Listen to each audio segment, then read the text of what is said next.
स्वागत है दोस्तों मेरे पहले ट्रैवलिंग वीडियो में। मैं फिलहाल अभी हूँ मुंबई के Chhatrapati Shivaji Maharaj international airport terminal 2 पे। और मैं अभी मुंबई से जा रहा हूँ इंडोनेशिया सुराबाया, जो कि इंडोनेशिया की सेकंड लार्जेस्ट सिटी है। मतलब मैं अभी वहाँ पर जा रहा हूँ, लेकिन इतना पेट्रीफाइड हुआ था मैं पिछले एक महीने में, क्या बताओ आप लोगों को। मतलब इतना आप अच्छी एयरलाइंस के साथ जाओ, इतना महंगा टिकट बुक करो, इतना आइटिनरी बनाओ, और फिर भी आपको जाने से डर लगे। अभी वो डर क्यों लग रहा था वो आपको बताऊंगा। सबसे पहले अंदर जाता हूँ, बोर्डिंग पास कलेक्ट करता हूँ, बैग चेकिंग के लिए डालता हूँ। तो अभी मैं अंदर आ गया हूँ, बैगेज वगैरह चेकिंग के लिए डाल दिया, बोर्डिंग पास भी कलेक्ट कर लिया है। तो फिर मेरे को डर इस बात का लग रहा था कि मैंने ये जो मैं ट्रिप कर रहा हूँ, इसका टिकट मैंने जनवरी के मिड में बुक किया था। और मैं अभी यहाँ से जा रहा हूँ सिंगापुर, फिर सिंगापुर से जाऊँगा इंडोनेशिया। तो फिर मैंने ये सोच के किया था कि मैं सिंगापुर में भी एग्जिट करूँगा, तो सिंगापुर का भी वीज़ा लूँगा। इसीलिए मैंने 9 घंटे का लेओवर रखा था कि मैं सिंगापुर भी जाऊँगा और सिंगापुर भी घूमूंगा। तो अभी 2-3 महीने पहले फिर मैंने सोचा, 2 महीने पहले, कि नहीं जाते सिंगापुर, एग्जिट नहीं करते, क्योंकि सिंगापुर एयरपोर्ट के अंदर ही बहुत कुछ है घूमने के लिए, तो वही घूमते अभी पहली बार जा रहे हैं। तो फिर मैंने सोचा कि वीज़ा मैं नहीं लेके जाऊँगा। और मैंने टिकट ये सोच के बुक किया था कि मुझे वीज़ा नहीं लगेगा करके, बिकॉज मेरा दोनों भी जो एयरलाइंस है वो सिंगापुर एयरलाइंस ही है। तो फिर मैंने एक एजेंट को कॉल किया कन्फर्मेशन के लिए एक महीने पहले कि मुझे वीज़ा लगेगा या नहीं लगेगा। तो फिर वो मुझे डायरेक्टली कहता है कि अगर आपका लेओवर 8 घंटे के ऊपर है सिंगापुर में, तो फिर आपको वीज़ा लगेगा। अगर आप वीज़ा नहीं लेके जाते तो आपको रुका भी सकते हैं, बोर्डिंग मतलब फ़्लाइट को बोर्ड करने भी नहीं दे सकते, डिपोर्ट भी कर सकते हैं। तो उस वजह से मैं बहुत ज़्यादा डर गया था, बिकॉज मैंने ये सोच के किया था कि वीज़ा नहीं लगेगा करके। अब मुझे पता नहीं कि ये उसकी टैक्टिक्स थी, कि मतलब ये बंदा हमारे से ही वीज़ा निकाले या क्या था, क्या है उसका रीज़न। लेकिन आप जब भी किसी भी एजेंट को कॉल करते हो तो एकदम प्रॉपर कंफर्म करके पूछ लो, या फिर सबसे बेस्ट है जो पहले जाके आया है उनसे आप पूछ सकते हो कि वीज़ा लगेगा या फिर नहीं लगेगा। अब मेरा यहाँ से फ़्लाइट है SQ423, जो कि डबल डेकर है, सिंगापुर एयरलाइंस का one of the largest passenger aircraft. अभी ये जो मेरी फ़्लाइट है SQ423, यहाँ से मैं जाऊँगा पहले सिंगापुर चांगी एयरपोर्ट, फिर उसके बाद सिंगापुर एयरलाइंस ही है जो कि मुझे सुराबाया ड्रॉप करेगी। तो फिर जब से मतलब मैंने ये इंडोनेशिया के मैप को पढ़ा है, मुझे इतना फैसिनेट किया ये मैप ने, मतलब पूरा आइलैंड से भरा हुआ है। एटलीस्ट मतलब ऐसे 17,000 आइलैंड्स है पूरे इंडोनेशिया में। और अभी इतना 17,000 आइलैंड्स के नाम बताना नहीं, फिजिकली मैथमेटिकली कैसे भी पॉसिबल नहीं है।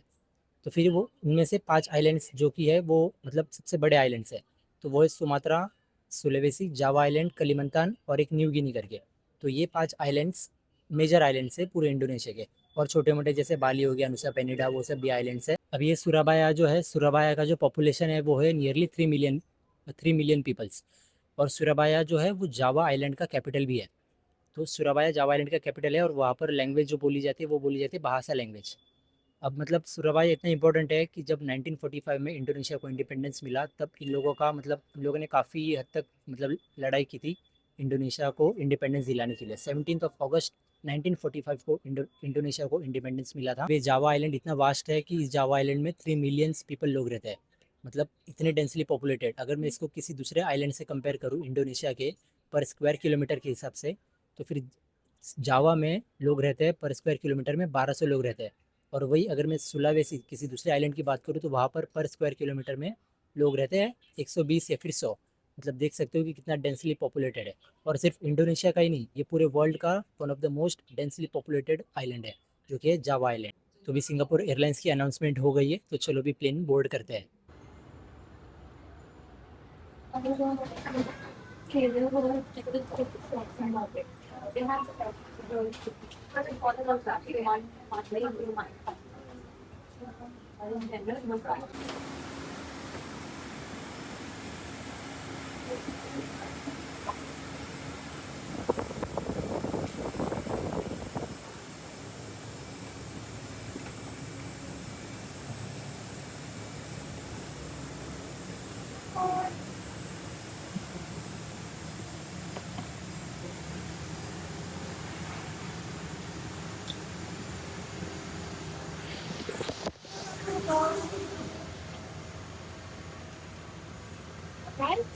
Thank you.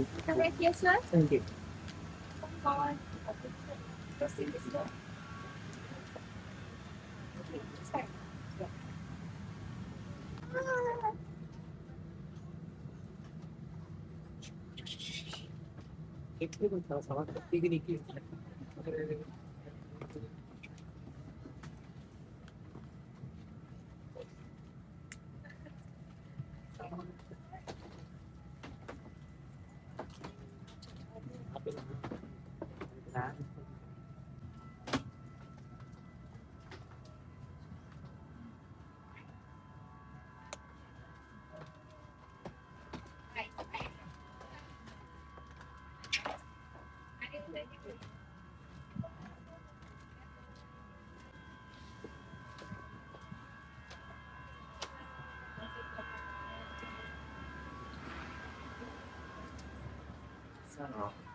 फिर जैसे ही प्लेन ने टेक ऑफ किया उसे कि थोड़ी देर के बाद मील सर्व किया, मैंने नॉनवेज मील लिया था। मतलब क्या ही वाइब है यार, SQ423 one of the best.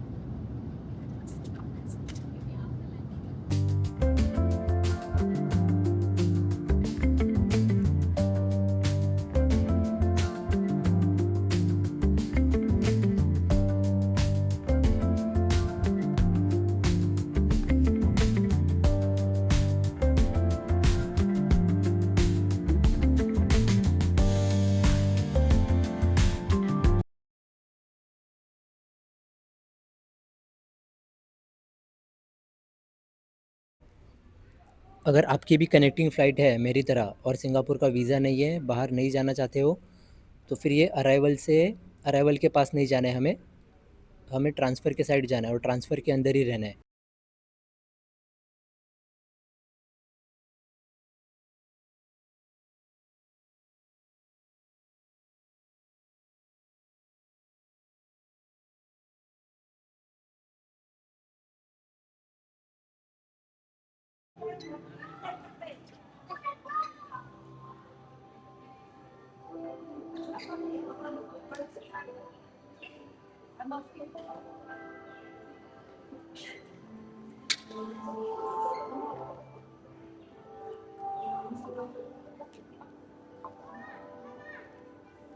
तो फिर अब सबसे मेन इंपॉर्टेंट चीज़ के बारे में बात करते हैं, वो है कनेक्टिंग फ़्लाइट और PNR नंबर।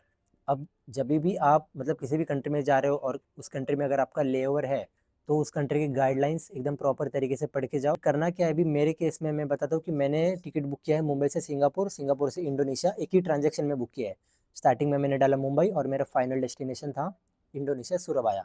तो फिर बहुत सारे मतलब लिस्ट आएगी आपके सामने, मतलब बहुत सारे एयरलाइंस की, सिंगापुर आएगा, मलेशिया आएगा, कैथे पैसिफिक, तो फिर उस कंट्री में उसका लेओवर भी हो सकता है।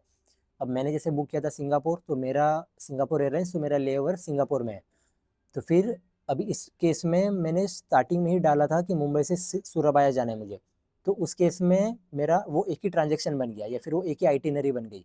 अगर आप एक ही आइटिनरी के अंदर बुक करते हो और एक ही एयरलाइंस के साथ बुक करते हो, तो फिर आपका PNR सेम आएगा। अभी अगर आप देखोगे कि मेरा लगेज जो है वो मैंने मुंबई में दिया है और वो मुझे डायरेक्ट सुराबाया में मिलेगा।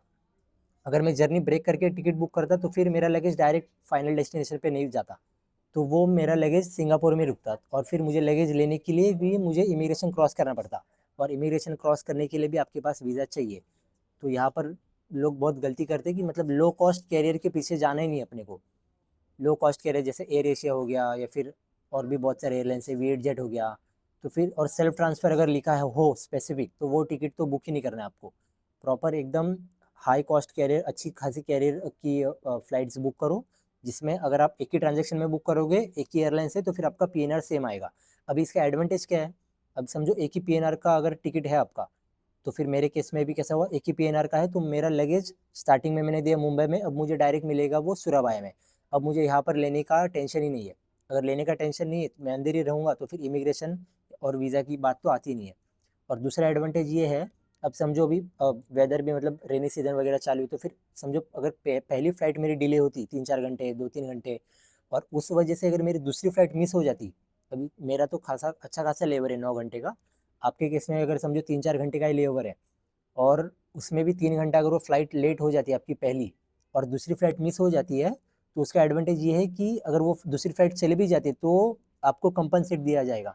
मतलब आपके लिए जो दूसरी फ्लाइट वहाँ पर जा रही है उसमें आपको शिफ्ट कर दिया जाएगा, और वहाँ से आपको फाइनल डेस्टिनेशन तक पहुँचा दिया जाएगा। मतलब आपको फाइनल डेस्टिनेशन तक पहुँचाने की जिम्मेदारी उनकी है, अगर आपका एक ही पीएनआर में टिकट है तो। और दूसरा एडवांटेज मैंने बैगेज का बता दिया कि बैगेज लेना नहीं है, सीधा आपको फाइनल डेस्टिनेशन पे मिलेगा, तो बैग, और अगर फ्लाइट मिस हो जाती है तो वो, तो ये दो एडवांटेज आपको मिलेगा अगर आप जर्नी ब्रेक करते हो। अभी अगर मैंने गलत तरीके से टिकट बुक किया होता, यहाँ से मुंबई से सिंगापुर समझो एयर इंडिया से आता, और सिंगापुर से मैं सुरबाया सिंगापुर एयरलाइन से चले जाता, तो फिर ये टिकट एक पीएनआर के अंदर नहीं है, अलग पीएनआर है, और अलग पीएनआर में फिर मुझे बैग लेने के लिए बाहर जाना पड़ता है, तो उसके लिए मुझे वीज़ा भी चाहिए होता। तो अभी ना ही मुझे वीज़ा चाहिए, ना मुझे बैग कलेक्ट करने के लिए बाहर जाना है, मुझे मेरा बैग डायरेक्ट सुराबाया में मिलेगा। तो ये आप हमेशा ध्यान रखना कि लो कॉस्ट कैरियर की टिकट बुक ही नहीं करनी है आपको, हाई कॉस्ट कैरियर की टिकट बुक करो। थोड़ी अच्छी खासी महंगी जाएगी टिकट, लेकिन फिर आपको बाद में प्रॉब्लम नहीं होगा। अगर पहली लो बजट वाली एयरलाइन देखोगे, या फिर सेल्फ ट्रांसफ़र वाला देखोगे, तो फिर आपको लगेज लेने के लिए या फिर बोर्डिंग पास भी कलेक्ट करने के लिए बाहर जाना पड़ सकता है। अब समझो आप अगर चेक इन बैगेज नहीं भी लेके आ रहे हो, तो फिर भी मोस्टली हो सकता है कि आपको बोर्डिंग पास ट्रांजिट एरिया के अंदर नहीं दिया जाएगा, तो आपको बोर्डिंग पास कलेक्ट करने के लिए भी बाहर जाना पड़ेगा, और बाहर जाने के लिए भी आपको वीज़ा चाहिए। मतलब आप ऐसे करो या वैसे, अलग पीएनआर है तो फिर प्रॉब्लम में तो हो आप। तो उसको कैसे सॉर्ट आउट करना है, एक ही ट्रांजेक्शन में बुक करना है टिकट, मुंबई से सुरवाया एक ही ट्रांजेक्शन में, या फिर मुंबई से किधर भी आप जा रहे हो एक ही ट्रांजेक्शन में फाइनल डेस्टिनेशन, और एक ही एयरलाइंस के होना चाहिए, या फिर कोड शेयर एयरलाइन होना चाहिए। कोड शेयर है या फिर एक ही अगर एयरलाइंस है, तो फिर आपका पीएनआर सेम आएगा।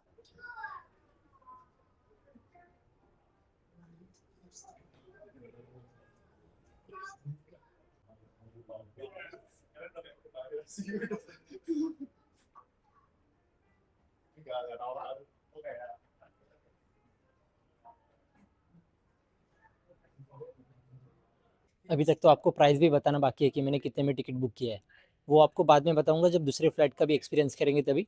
तब तक आपको थोड़ा सिंगापुर और घुमाता हूँ। अभी मैं हूँ फिलहाल स्काई ट्रेन टर्मिनल 3 के यहाँ पर, अभी यहाँ से जाऊँगा टर्मिनल 2, सिंगापुर का। सिंगापुर का नहीं, पूरे वर्ल्ड का टॉलेस्ट इंडोर वाटरफॉल दिखा था अभी आपको।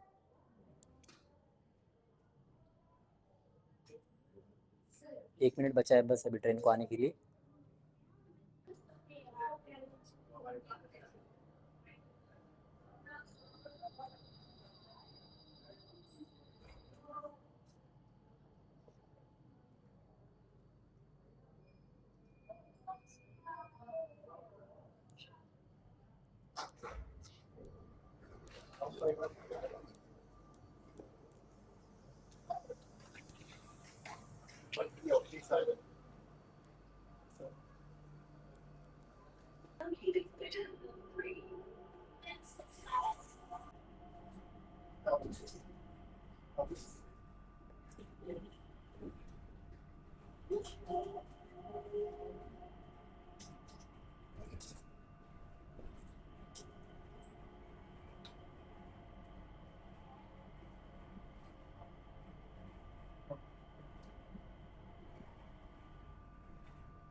अभी सिंगापुर के 7-11 में भी जाके देखते हैं, बिकॉज इंडोनेशिया में तो मिलेगा नहीं 7-11।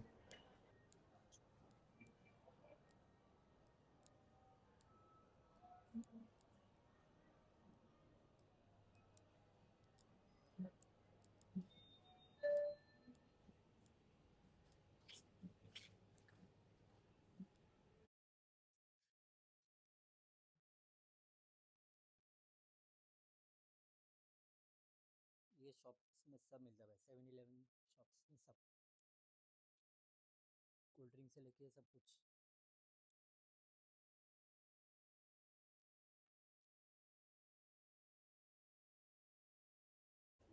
यहाँ पर देखो वर्ल्ड कप का किचन है।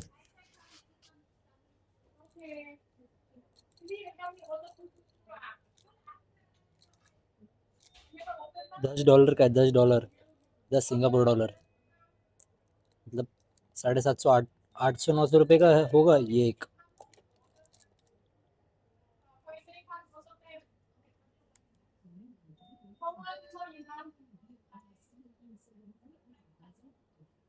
और ये फ्रिज मैग्नेट।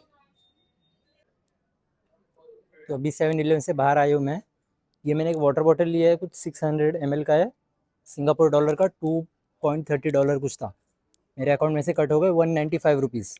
और ये एक फ्रिज मैग्नेट लिया मैंने सिंगापुर का, इसका प्राइस है कुछ $5.90, 460 रुपीज़ अकाउंट में से कट हो गए। मतलब ये दोनों चीज़ें सिर्फ 600-650 रुपये में पड़ गई। अभी वैसे 1 बज रहा है और मेरा दूसरा फ्लाइट अभी 4:30 या 5 बजे का है। तो अभी मैसेज आया कि चेक इन अभी स्टार्ट हो जाएगा, तो अभी चलते हैं, गेट ढूंढते हैं।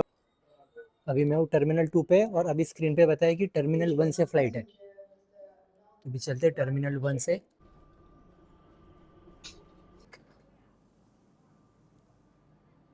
आ गया हूँ टर्मिनल 1 पे। अब आपसे मिलता हूँ सीधा सेकंड फ्लाइट जब बोर्ड करूँगा तभी, SQ928 सिंगापुर एयरलाइंस टू सुराबाया। तो फ्लाइट बोर्ड करने को भी स्टार्ट कर दिया है SQ928।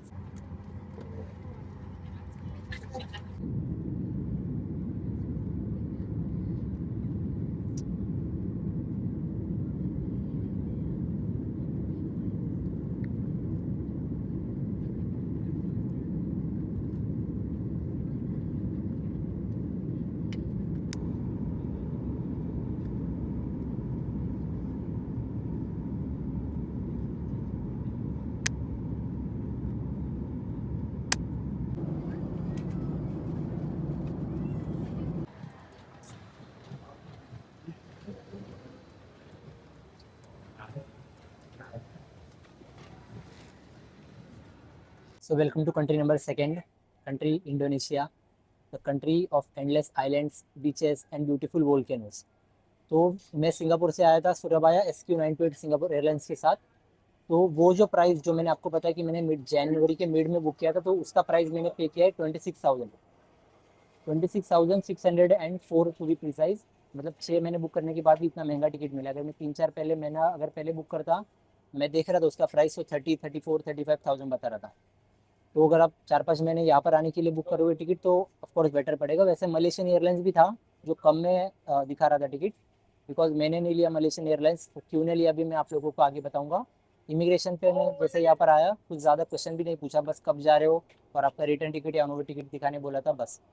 फिर मैं अभी बाहर आया, यहाँ पर सिम कार्ड लिया है मैंने इनका टेलीकॉम सेल, और अभी यहाँ से एक शेयरिंग टैक्सी करके जाऊँगा अभी मलांग, बिकॉज सुराबाई में नहीं रुक रहा हूँ मैं। अभी यहाँ से जाऊँगा मलांग, फिर वहाँ से अपना दूसरा टूर स्टार्ट हो जाएगा। मैं इंडिया से कल निकला था रात के 7 बजे, और अभी इंडिया के 5:30 बज रहे हैं। मतलब ऑलमोस्ट 24 घंटे होने को आया और सिर्फ 2 घंटा सोया हूँ मैं। तो स्टार्टिंग का जो फ्लाइट था मेरा मुंबई से सिंगापुर, बस उसमें 2-3 घंटा सोया रहूँगा बस, बाकी किधर भी नहीं सोया हूँ मैं। तो बहुत टायर्ड हो गया हूँ। अब यहाँ पर सुराबाया से टैक्सी लिया है, शेयरिंग टैक्सी है। अब यहाँ से 2.5 घंटा लगेगा मलांग पहुँचने में। अब तो पूरा जावा एक्सप्लोर करना बचा है, और मेरे को अभी से थोड़ा सोर थ्रोट, थोड़ा खांसी जैसे हो रहा है। देखते हैं अभी कैसे होता है आगे। अब बज चुके हैं 10:30 और मैं अभी पहुंचा हूँ मेरे हॉस्टल के पास। मिलता हूँ आपसे सीधा अगले वीडियो में।